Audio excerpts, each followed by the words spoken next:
सुवर्चला नाम की अप्सरा ने कुचेष्टा की और उससे क्रुद्ध होकर ब्रह्मा जी ने उसे गृध्री होने का शाप दे दिया।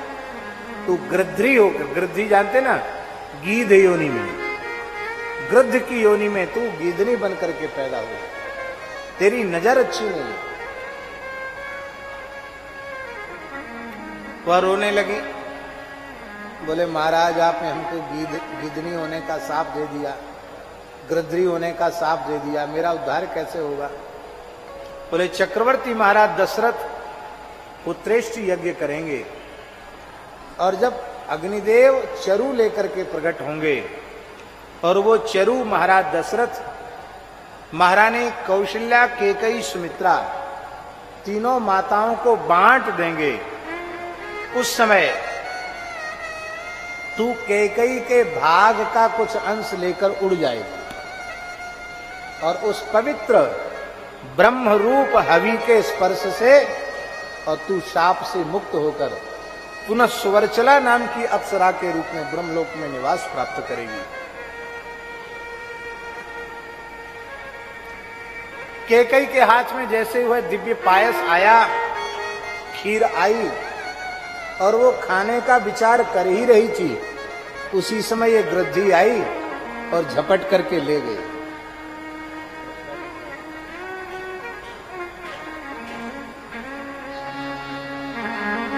भगवान शिव की आज्ञा से उस गृध्री की चोंच से भी दोना छूट गया पवन के वेग से, और वायुदेव उसको अंजलि में लेकर पर्वत शिखर पर तप करने वाली माता अंजना के निकट गए, जो शिव पंचाक्षर का जप कर रही थी, और उनके दक्षिण कर्ण मार्ग से उस हवि के दिव्य अंश को गर्भ में स्थापित किया। उसी से हनुमान जी हुए। अब ये देख लो कि उस दिव्य हवि से ही राम, लक्ष्मण, भरत, शत्रुघ्न का प्राकट्य, और उसी दिव्य हवि से श्री हनुमान जी का प्राकट्य।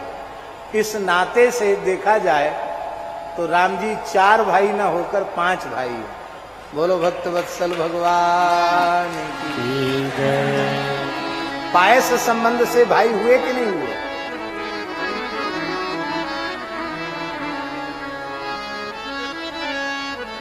तुम मम प्रिय भरत सम भाई। भरत सम क्यों कहा? शत्रुघ्न सम, लक्ष्मण सम क्यों नहीं? क्योंकि केकई माता के अंश से ही उनकी उत्पत्ति है, उसी पायस से। इसलिए भरत जी के जैसे तुम मेरे भाई हो। निष्काम प्रेम की मूर्ति भरत, तो निष्काम सेवा की मूर्ति श्री हनुमान जी।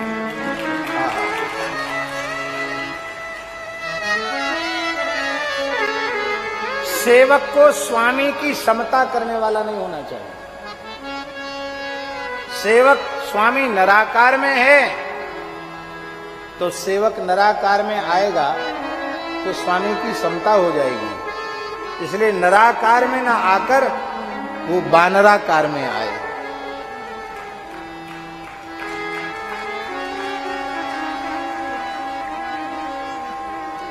मनुष्य बन के आएंगे तो कुछ न कुछ मालिक की सेवा करके अपेक्षा रहेगी। कुछ नहीं होगा तो कपड़ा लत्ता की जरूरत तो रहेगी। बानर होने पर कपड़े लत्ते की भी आवश्यकता नहीं।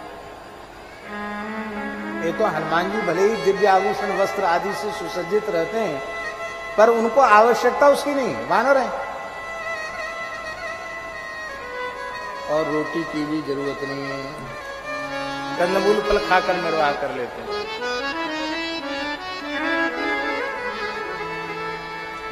एक बार हमने देखा अपनी आंखों से महाराज जी कि संध्या के समय नीम की पत्ती बांध बंदर खूब प्रेम से खा रहे हैं, खूब भर भर के खा रहे हैं। खाक चौक की बात है, वृंदावन खाक चौक की।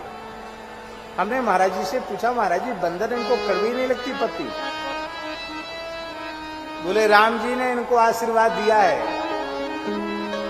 कि दोपहर तक यदि तुम्हारा पेट नहीं भरेगा तो दोपहर के बाद और सूर्यास्त के पहले पहले तक तुम जिस किसी पत्ती को खाओगे वह अमृत के जैसी मीठी हो जाएगी। हमने कहीं पढ़ी नहीं, पर महाराज जी की वाणी से सुना है। बोले सवेरे नहीं खाएगा नीम की पत्ती स्वाद, अब देखो कितने स्वाद से खा रहा बंदा। राम जी का आशीर्वाद। माई मेरे श्याम